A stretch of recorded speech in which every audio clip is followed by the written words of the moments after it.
speak to you in the name of one God, source of all being, incarnate Word, and Holy Spirit.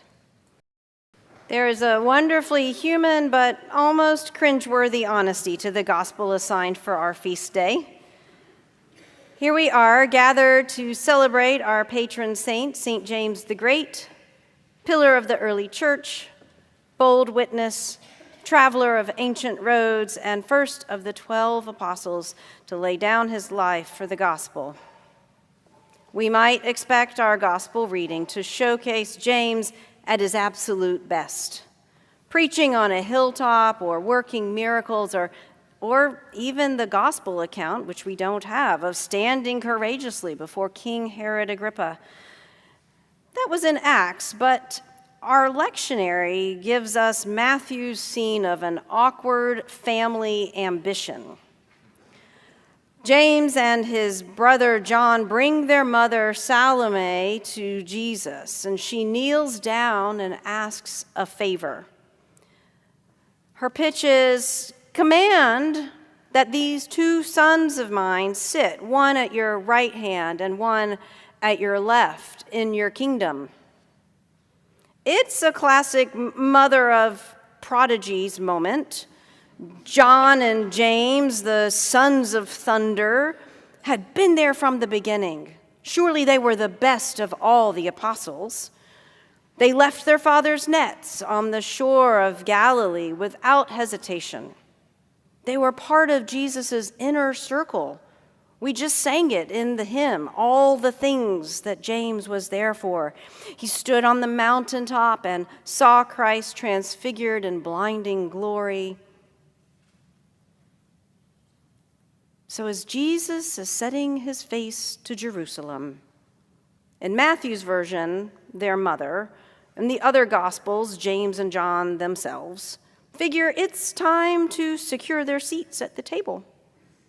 They're looking for thrones and titles and proximity to power. And Jesus looks at them, maybe with some really deep, weary affection, and says, "You do not know what you are asking." And then he poses a question that just cuts through all of their human ambition, or was supposed to, I think.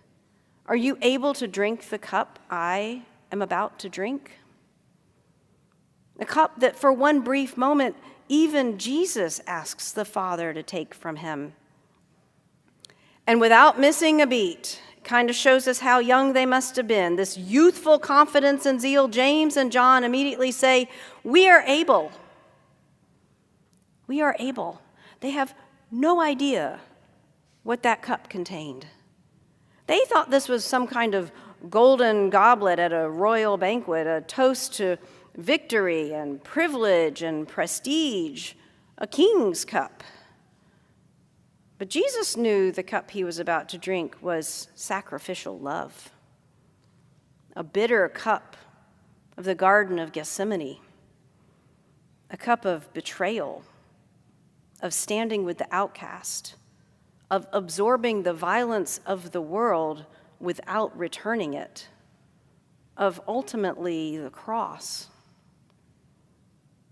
Yet Jesus does not cast James out for his misguided ambition. He doesn't dismiss him. Instead, he takes James's raw, misguided zeal and transforms it. "You will indeed drink my cup," Jesus tells him. And James did. Over the years that followed, as James traveled preaching the gospel, all the way to Spain, the tradition tells us, I'm guessing the earthly ambition drained out of him, replaced by a holy grace. I'm guessing he learned that following Jesus was not a ladder to climb, but a road to walk, a camino, like the common name for the pilgrimage to his tomb, a camino of daily surrender, of stepping down to lift others up. When the sword of Herod Agrippa finally fell on James in Jerusalem, Again, according to tradition, after returning from Spain, he gave his life for Christ, not out of a desire for glory, but out of a deep, abiding love for the Lord who had loved him first. On this day last year, having begun my pilgrimage on the feast of St. James, which was yesterday, I was on day 2 of my journey to Santiago de Compostela. I was walking the Camino Primitivo route. It's the oldest, one of the shortest, and the most mountainous route of more than a dozen routes that lead to the tomb of St. James. I had considered other pilgrimages. I was the rector at St. David's at the time, a small parish with more than a decade of pilgrimage experiences. And I had heard parishioner stories of walking to St. David's in Wales and of traveling to the holy islands of Lindisfarne and Iona. Memories of their pilgrimages were held close, shared frequently, and there was even a stone on the way to the altar that many of them touched, which had been sent to the church after a pilgrimage all the way from St. David's. I'm not sure what the postage must have been on that, but I bet it was pretty high. But I was looking ahead. I was looking to being here with you at St. James, even though nobody really knew at that point. Ministering in a church with a new patron saint who is honored on a different pilgrimage than my parishioners had gone on in Wales and Scotland. Those pilgrimages did seem more comfortable to me and less frightening because they were in English-speaking countries, and I don't speak Spanish. And maybe that's the point. Maybe part of what pilgrimage is about is stepping out of our comfort zones to meet God where God is calling us. So I bought a ticket to Madrid. I chose a route. I bought a backpack, and I started walking longer and longer distances, carrying 10 pounds, my ideal pack weight, in my pack, so that I would be physically able to cover the 200 miles from Oviedo to Santiago de Compostela in 13 days. I would walk anywhere from 13 to an unfortunate day of 22 miles, with a total elevation gain over the 13-day period of 35,760 feet. I was prepared, and I was not so prepared, and I had planned every single day, and those plans had to change drastically the longer I walked. And I knew why I was going, and that too changed while I walked.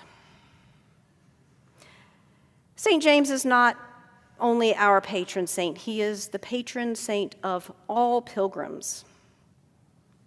A pilgrimage is a special, purposeful journey to a holy place for religious devotion, or spiritual renewal, or interchange, or I would argue all of those. I'm sure James is the patron saint of pilgrims because pilgrims have been walking to his tomb since 814 on the very route that I took. But I think there's more to it than that.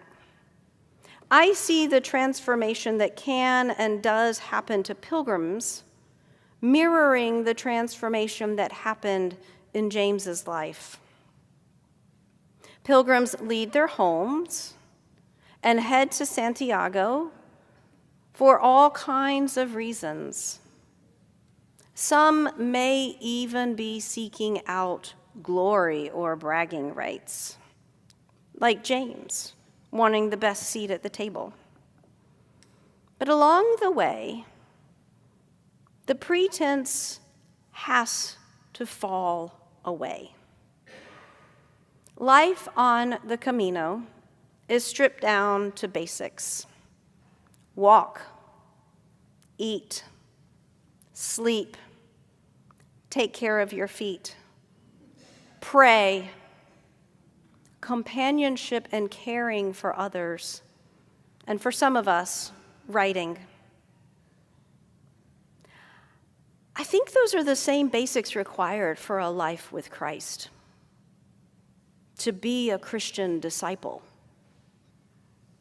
Go out into the world. Take care of yourself. Pray and maintain your relationship with God every day and multiple times a day. Be together. Share meals. Share stories. Share the Eucharist. Share your joys and your sorrows along the way. Take care of your neighbor. Share your good news. So maybe today's gospel doesn't sound like the story of someone we should emulate. But like most stories, there's more to it than there appears on the surface. There was more to St. James.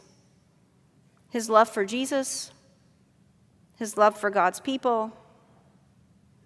The way of St. James, Camino de Santiago in Spanish, is the way of discipleship. That is a way, a camino, I know that we all want to follow. As they say on the trail, buen camino.